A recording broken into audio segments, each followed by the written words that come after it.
2, 1. Welcome to the Spaghetti Junction Boys podcast, coming to you from beautiful Atlanta, Georgia.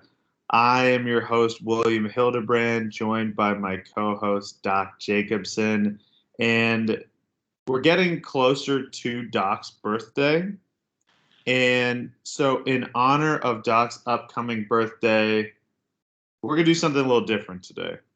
You'll see on sitcoms that they'll do episodes. They'll do holiday-themed episodes. We've done a little bit of that. We've done a Thanksgiving episode. But this episode is all about corn. Let's go, baby! The best vegetable in the country, the best vegetable in the world, let's be honest. Part of my upbringing, what I ate most days with most meals growing up as a child. Cornfields are awesome. Corn mazes are awesome. We're covering all facets of corn today, ladies and gentlemen. I think just by how Doc has started the show, that he's in the process of co-writing a Nicholas Sparks book with Nicholas Sparks, just about him having a love interest with corn. That will then be turned into a screenplay where Nicolas Cage will play the corn. Wait, so it's Nicolas Cage is the corn. Are you the love interest of Nicolas Cage / the corn then? Or is someone playing you as well? Someone would be playing me. Who do you think would play a good me? Who's that guy that Bautista who plays Drax in Guardians of the Galaxy? Jose Bautista. Hell yeah. He'd be good. And then he'd be Bautista.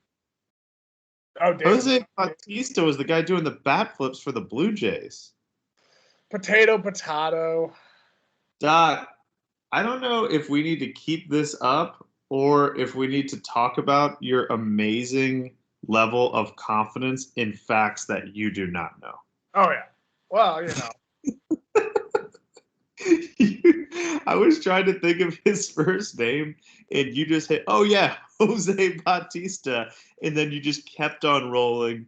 You're like, okay, check this off the list. I nailed this one. Let's keep rolling. This is Fort Worth all over again. Gosh dang Corpus Christi, that place. Fort Worth, you looked at me like I was the dumbest person who's ever lived on planet Earth. Well, when you get bad information, and you have a bad brain, things happen. So before we get started, of course, we have to thank Rosati's in Buckhead, the #1 place to watch all the upcoming football action, which is just a couple weeks away. Thank God. Over 100 beers on tap, over 40 big screen TVs. Support the people who support the Spaghetti Junction Boys. Support Rosati's in Buckhead. So, Doc, first on the corn docket is the Field of Dreams game. Field of Dreams game was one of the rare instances where MLB thought slightly adjacent to the exterior of the box and did something cool. You don't typically invest in a regular season baseball game unless it's just one of kind of the bookends of the season. Opening day or you're in the playoff hunt. But watching a game in the middle of August and having that be appointment viewing TV, that's pretty rare. And they were able to get that, I believe, the most game in like 20 years in the regular season or something like that, between the White Sox and the Yankees, between the barn and center field, like the doing the fence and the scoreboard and everything to look kind of rustic, to the fact that I don't know why. I don't understand this. Maybe it just reminds me of like a Midwestern McCovey Cove. But watching home runs go into fields of corn was impossibly cool for me. Yeah, it was awesome to see. That was part of my dream, was seeing a ball just disappear into a field of corn. So when dreams come true and they're, actuated and actualized, it's awesome to see. I love that note that you said about MLB thinking adjacent to the box. It's kind of like, they're playing operation, right? And they're trying to get just this little piece out, and they can't touch the edge because for some reason MLB can't think outside of the box at all. But I just imagine, them playing a little bit of the game of operation, and they've successfully got the piece out in this instance. This was an awesome game. They had 8,000 fans in attendance. It was kind of an homage to Chicago's Kaminsky Park, the home of the White Sox back in the day, Shoeless Joe Jackson. And they did a very good job. Everything played out well. It played well with how the movie was kind of orchestrated, Field of Dreams, and I thought it was an awesome job that they did. The fact that you went into Shoeless Joe Jackson, when I think of Comiskey, I'm a Paul Konerko guy. Or maybe the Big Hurt or Robin Ventura. Well, Shoeless Joe is like the mythical legend in the movie that they were trying to save, basically. But he's not a mythical guy. He's a real guy. Yeah. In the movie, they made him mythical. He's got a lifetime ban from baseball. No, but what reminds me of what MLB is and does is when you have a friend in college who maybe you were friends with in high school who wouldn't go out and get hammered drunk with you, but would occasionally be like, you know what, I'll have 2 beers. And you're just like, okay, this is kind of sad and kind of a bummer, but also I'm happy you're having at least a couple beers with us. You're being at least a little bit fun. And, that friend's just like, yeah, has that kind of look to them that they're feeling dangerous. Just like, oh, yeah, look at me, crazy Steve, having a couple beers. You're like, yeah, you're super crazy. That's kind of what MLB is doing. It's just like, yeah, no, we can be fun. We can be the fun mom. All right, look at us. Look at us. We'll have this game in Iowa. And so I'm at least happy that they're stepping a little bit outside their comfort zone. They're doing the Reds and the Cubs next year. And I saw something on Fox Sports Radio. I forget the guy's name. It's Ben something. But he said what MLB needs to do is not just hammer this. Because what the Winter Classic does is the Winter Classic was an incredible novelty. But then they keep doing it, but at different venues. And they do it at a lot of different cool places. And MLB needs to do that. Yes, this is awesome. They definitely need to use this stadium again and do this event again. But they also need to think a little bit further outside their comfort zone.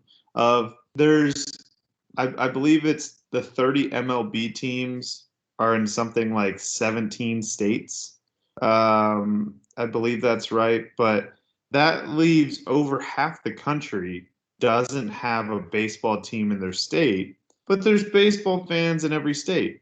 So just imagine if you're able to, and they did the military base game a couple of years ago in North Carolina, which was cool, but imagine some fans in, Montana watching the Twins and the Mariners. You set up some sort of stadium out there with vast mountains and so forth, just the big West.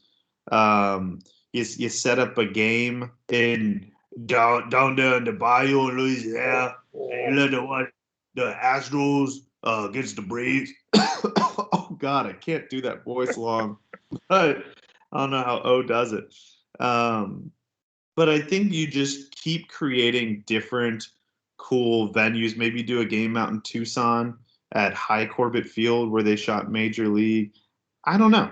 I mean, I do think you just need to keep doing interesting things, because when you have 162 games times 15, that's quite a few games. Try and differentiate some of those, make some more interesting, give people niches on why they can watch. Baseball thinks, hey, you're just going to watch because it's baseball. It's America's pastime.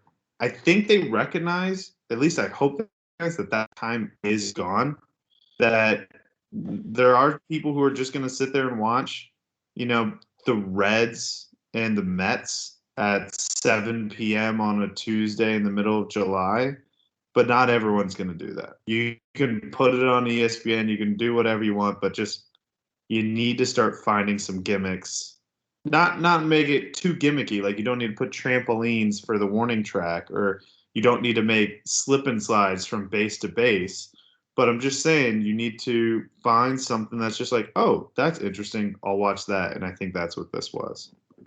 No, I would agree, and I like the idea of especially the mountain ones. I'm part mountain man. I love the mountains, but yeah, that would be cool. I would think about trying to travel out to that game. But did you see what they did for this game? They allowed only Iowa residents to go to this game, so you had to have an Iowa zip code, and then you entered into a lottery system where you could then purchase a ticket, and the tickets were like $3,000 a pop. Yeah, I saw that. How expensive they were. I don't know. Only Iowans can go. So this game was only open to Iowa elites or financially reckless. Yeah, or I mean, well, they could get the tickets and then probably like sell them if they didn't want to go. I mean, they probably knew they were going to be a high ticket item, pun intended. But yeah, I just interesting to see how that kind of plays out some more.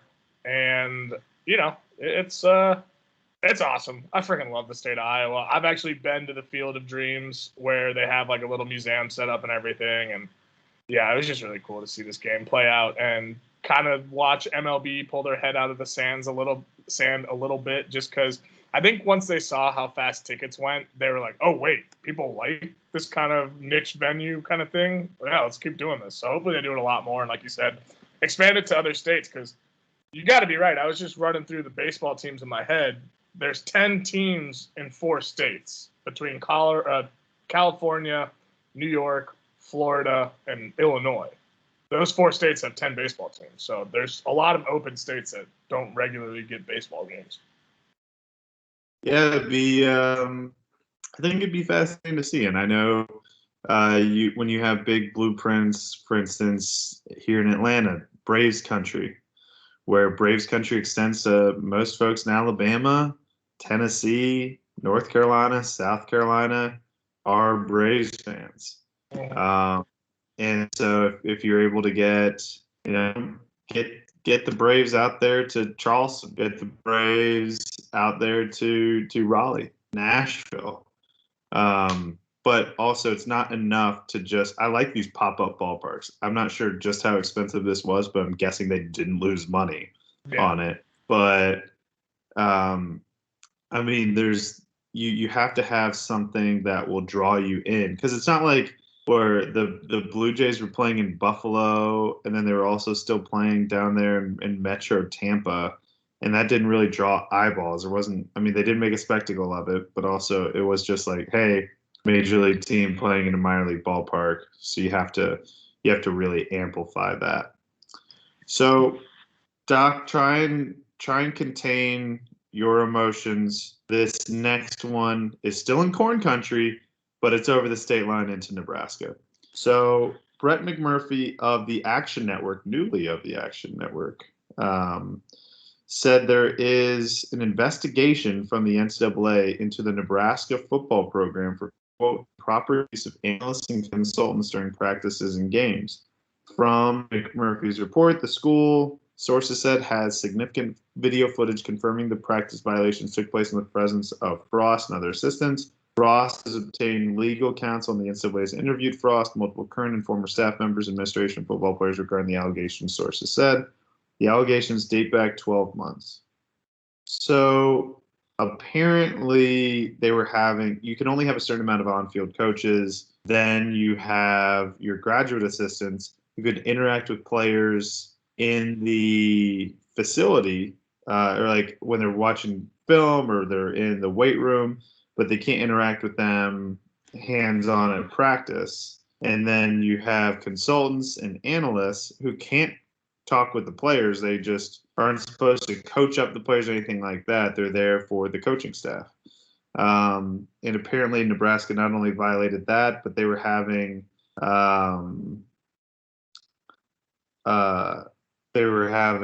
off-campus strength workouts to avoid detection. Now, if you're Scott Frost and you're getting even more coaches on the field than you're legally allowed to have in NCAA bylaws, and you go 3-5, That's a rough scene.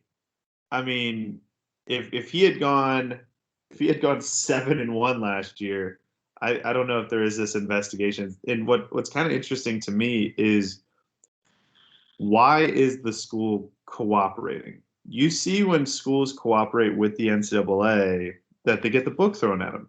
Ole Miss was over the top in how much they cooperated with the NCAA and had the most minor of infractions, yet got the proverbial book thrown at them. And if you ask any, Joe, Bob, and Dan down the street, hey, Ole Miss football, they got in a lot of trouble. Like, oh yeah, they're cheating at the wazoo. I don't know why you're in the 1950s and people are saying wazoo, but you get my drift. It hurts you both in PR, and it hurts your pocketbooks, and it hurts your football team.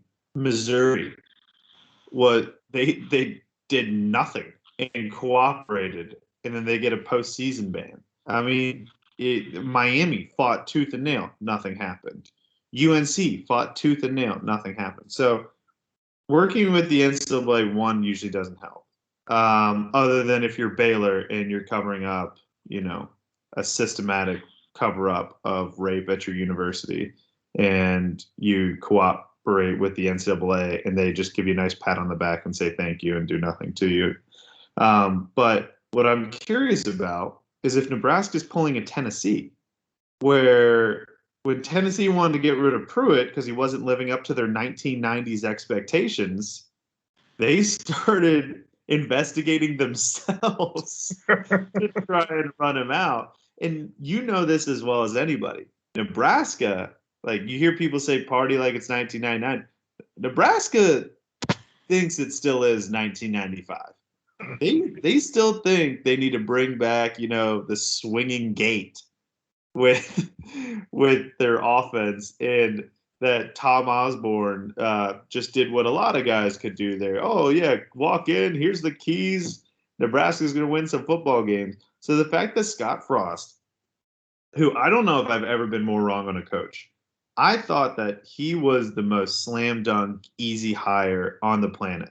The guy has coached both on offense and defense. He was a defensive coordinator at Northern Iowa, and he was an offensive coordinator at Oregon. He played quarterback and safety during his playing career. So he knows both sides of the ball very, very well. Goes undefeated at UCF a couple years from them, I believe, going winless.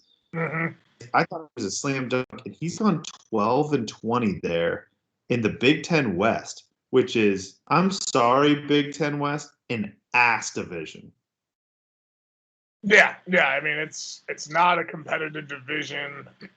I mean, I'm just happy to see Nebraska kind of fall down the wayside. I was actually kind of curious going into this show. I was like, does Cork have my computer tapped and listening to me when I sleep, and I'm talking to my sleep about Nebraska going down and how awesome the Field of Dreams is? Because we're just hitting on all cylinders here. Uh-huh. But yeah, I mean, I was with you right there too. I thought Frost was a great coach to come back in, but I think it doesn't happen in every case, but it's kind of been similar to like a Harbaugh situation, right? Guy played at the university, they bring him in, think he's going to rile the troops back up, and they just kind of have a ho-hum career there. And it's just, they don't do anything spectacular. So that, and then I didn't know they had extra coaches on the field. So that is just a terrible look for Scott Frost. I think you're right. They're pulling to Tennessee. They are doing an internal investigation with the NCAA to get Frost out of there. Sucks to see him go, because I'd like to see, Nebraska keep losing football games, but that's just me. They're not going to do, and I want to get to the NCAA part of this, but still on Nebraska, they're so stuck in the past. And it's very interesting to see people who just can't. They're that guy who was a good high school quarterback at his 2A terrible small town and still talks about it at Applebee's. Who's like, we won district when I was a senior. It's just like, yeah, well, now you're getting close to senior discounts. So it's time to stop talking about senior year of high school. And that's Nebraska. They're not a football power anymore. They haven't been relevant since Eric Crouch 20 years ago. And that's when they were just they haven't even been close to the periphery of relevance. And a big part of that is, how are you recruiting to Nebraska now? All powers are along the south, and that stretches from California all the way over to South Carolina. And you have Ohio State, who recruits the South.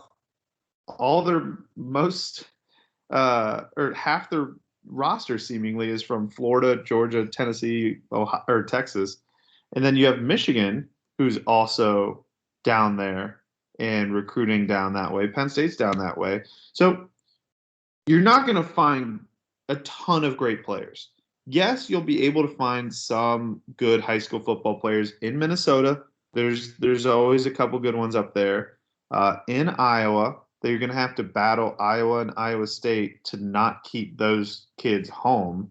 You're not really near a lot of great football states. Nebraska is not a great high school football state. So you have to go to Florida and Georgia and Texas and California, which they used to do back in the 80s and 90s, but you're having to tell those kids, no, don't go to USC where you'll go surfing and date beautiful models and run into celebrities all the time.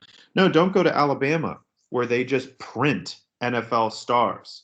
Don't go to the University of Miami where you can just have the most incredible drip the world of college football has ever seen. No, come up here to Nebraska. Like, that's a tough task. And it's hard to tell people because people get so emotional about where they're from. It's just, you son of a bitch. I love this place. Listen, Nebraska people, I know that you like Nebraska. I've been to Omaha. I think it's lovely. I've actually been to Lincoln, and I think it's a fine place. But you're going down to Miami to tell a kid to come to Nebraska and in the process fly over University of Miami, University of Florida, Florida State, Georgia, Alabama, Auburn. Don't go to Ohio State. Don't go to, here, there, everywhere. Come to Nebraska. It's hard to get good football talent there. That I don't think anyone's going to really do well there. Sure, they may go 10-2 with some wins in the Big Ten West, but won't be the national power that they were. And they just can't release their stranglehold of that. Tennessee at least is in a closer in the South. Tennessee's a better football state than Nebraska is, but they're in that same place. I was in college for 5 years, and there was 4 Tennessee head football coaches. Not great. No. Yeah, and I mean, it's just the only other thing they could try to do is pull out of Texas, but Texas already has like 18 schools in it with much better programs than Nebraska could even try to be. So yeah, they're up shit creek without a paddle. They are screwed. They're stuck in the mud, and I don't know how they turn it around. I mean, you would think bringing in an old time player as a head coach that would seem to revitalize and reinvigorize the program, and just didn't do it. So what do you do now? I mean, I don't know. What would be the best course of action here, coaching wise? I don't even know who'd be available or who'd be a good fit or who would turn that place around. So I don't know. That's enough thought on Nebraska for a while, though.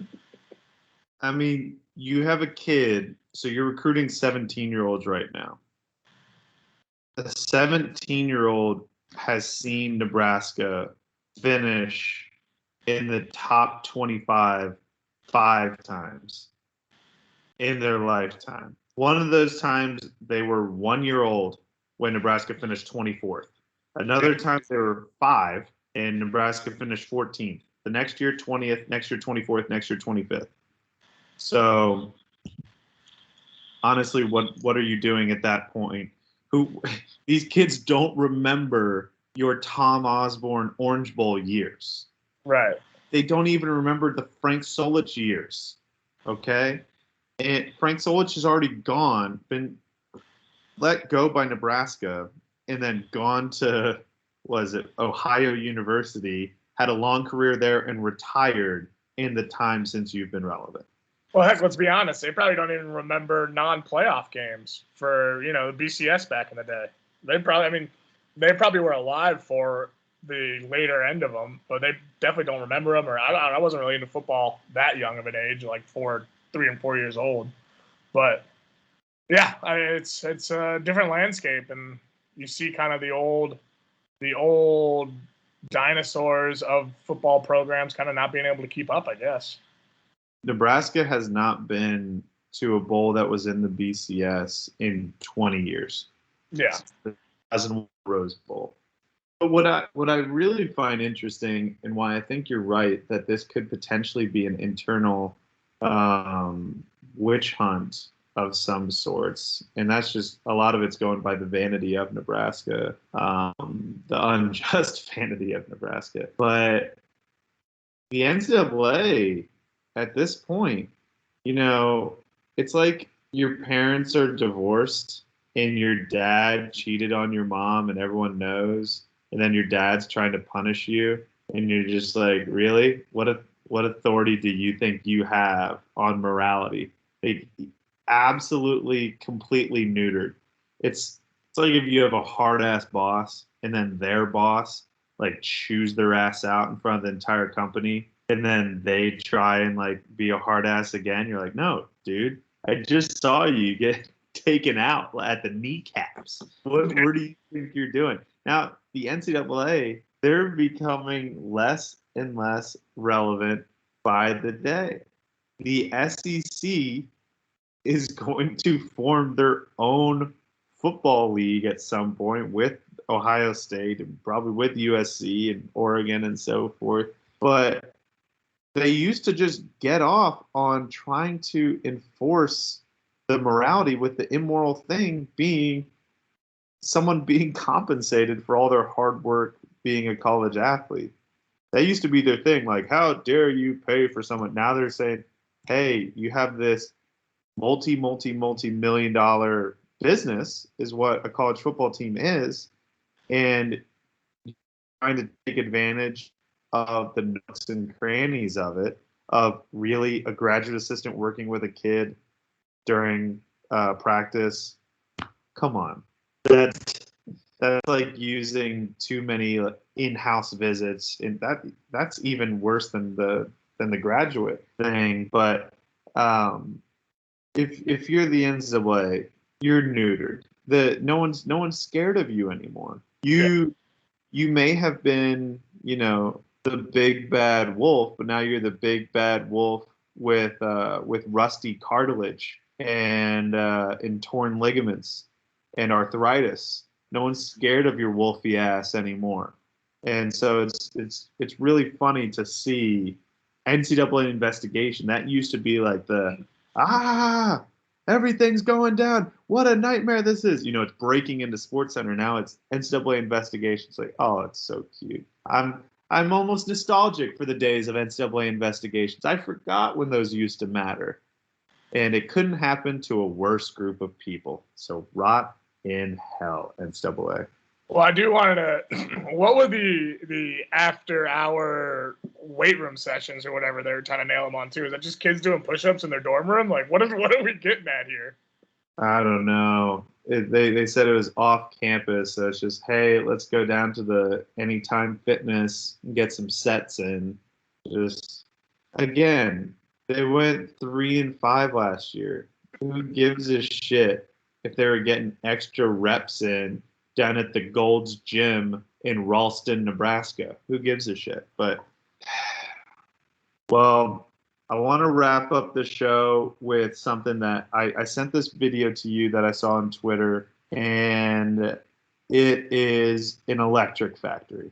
I did not know what we were missing in this, but now I don't think I'll ever be able to go without it again. And that is the ACL, the American Cornhole Leauge. And what was this video of Duncan Clemmer hitting a 9-point stovepipe airmail, which, by the way, American Cornhole Leauge, using a phrase like 9-point stovepipe airmail, I'm in. Okay? Yeah. Don't even need to watch the video. I'm in. But then old Dunky hits that thing. The place goes nuts. Also, he's drinking beer throughout. Love that.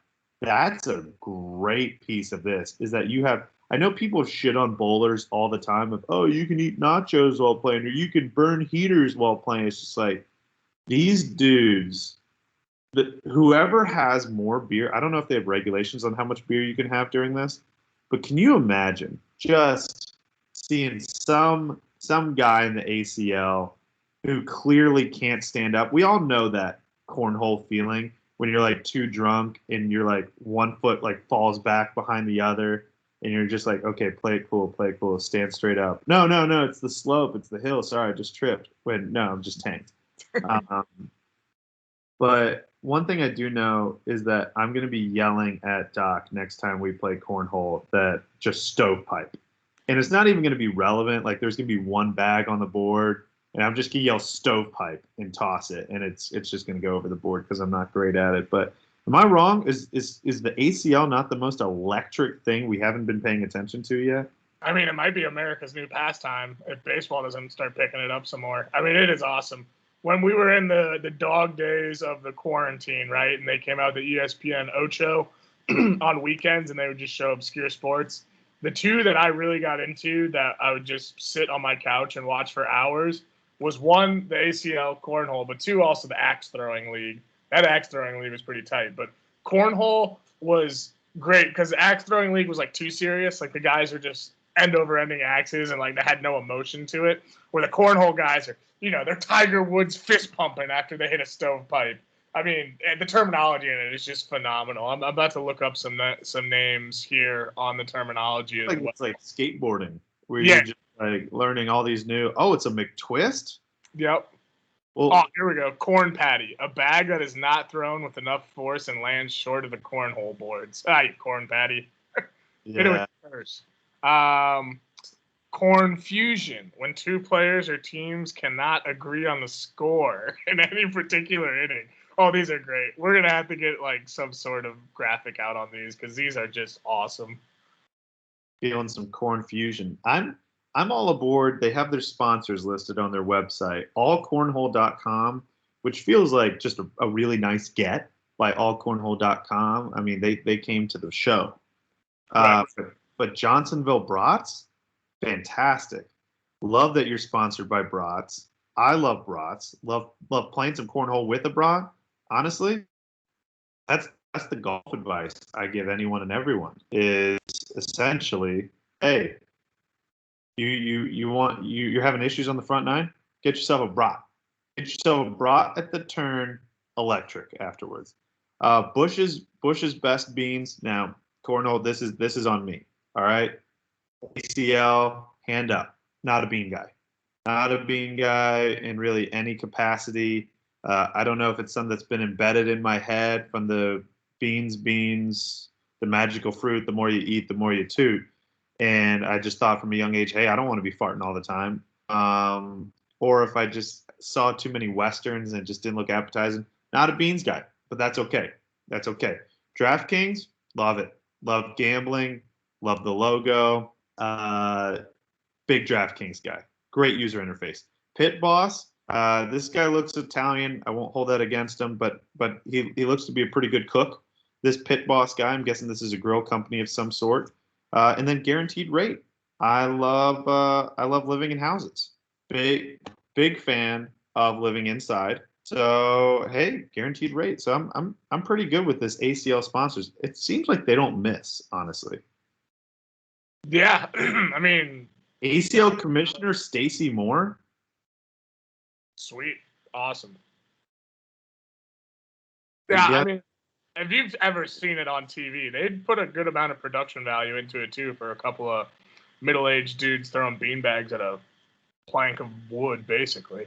But yeah, no, I'm all in. I think we need to do a deep dive on the American Cornhole League. I think we need to take a trip to a live event coming up next year. And I mean, I just want to see my dude Ryan Windsor just go off. Coming for that number one spot, Jamie Graham. Watch out. Oh, easy, pal. Easy. You see, I'm more of a Brett Guy fan. Brett Guy is currently 6th in the top pro standings. He's also 3rd with Eric Davis in the top pro double standings. You got Jamie Graham and Matt Guy, who's at the top of the top pro doubles, but Let's just say not for long. Yeah, we've got a couple events coming up. We just missed the one in Atlanta, it looks like, but no, I'm all aboard. And you know how when it comes to sports that aren't traditional sports like baseball, basketball, football, hockey, people start getting into arguments about who's an athlete and who isn't. I will die before you will get me to say that a cornhole professional player is not an athlete. You know, NASCAR, I get it. The cars are hot. Non-athlete.